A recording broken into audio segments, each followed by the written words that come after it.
force exercée par le dynamomètre D2 sur l'anneau. Cette force est une force de contact localisée.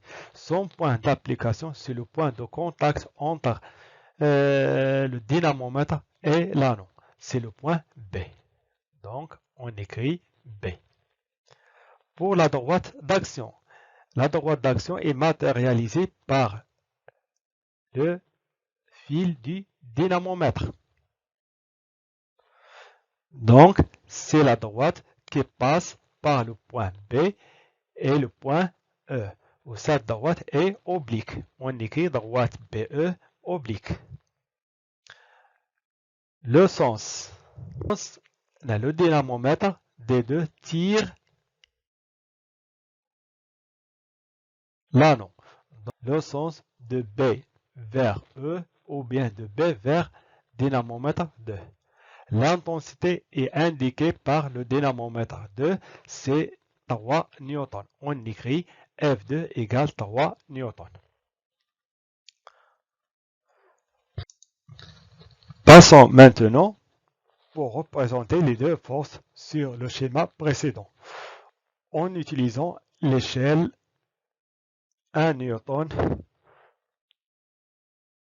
qui correspond à 1 cm. On sait qu'une force est représentée par un vecteur. Il faut d'abord calculer la longueur de deux vecteurs. D'après l'énoncé, on a 1 cm correspond à 1 newton, où chaque force a une intensité de 3 newtons. Donc, X correspond à 3 newtons. On fait la règle de 3, on trouve X égale 3 cm. Donc, chaque vecteur a pour longueur 3 cm. Donc, les deux forces sont représentées par des flèches de longueur 3 cm selon l'échelle choisie. Donc, voilà la représentation de la force F1 et la représentation de la force F2. D'après ce qui précède, que peut-on dire de la droite d'action des deux forces F1 et F2?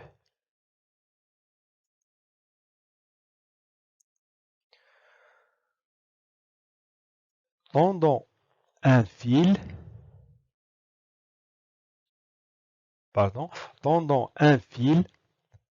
entre les points E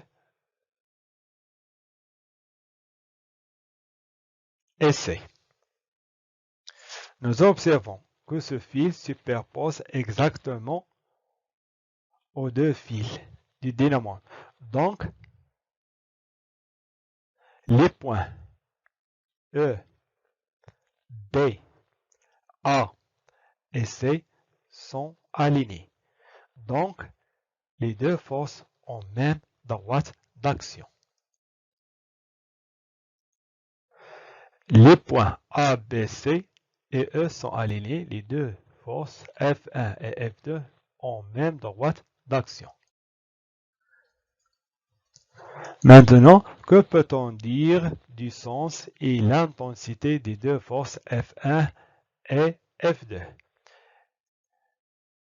Les deux forces F1 et F2 ont même intensité et on écrit F1 égale F2. La force F1 est dirigée vers le dynamomètre D1. La force F2 est dirigée vers le dynamomètre D2. Donc, en des sens opposés. Et on écrit mathématiquement le vecteur F1 égale moins le vecteur F2. Que peut-on conclure? D'après le tableau ci-dessus, on constate que les deux forces F1 et F2 ont même droite d'action, même sens et de sens opposés. Les constatations expérimentales précédentes peuvent être observées pour tous les corps solides soumis à l'action de deux forces. Nous généralisons les résultats obtenus par les conditions d'équilibre suivantes. Un corps solide est en équilibre sous l'action de deux forces F1 et F2. Si ces deux forces ont même droite d'action, même intensité, mais des sens opposés. Maintenant, traduisons ces conditions mathématiquement. Puisque les deux vecteurs des forces F1 et F2 ont même intensité et de sens opposés, on écrit seulement vecteur F1 égale moins vecteur F2, ou bien vecteur F2 égale moins vecteur F1, ou bien la somme des vecteurs est nulle, c'est-à-dire c'est un vecteur nul. On peut exprimer la généralisation précédente par les deux conditions suivantes. Condition 1, la somme vectorielle des deux forces qui signifie que les deux forces ont même intensité de sens opposé. La condition 2, les deux forces ont même droite d'action.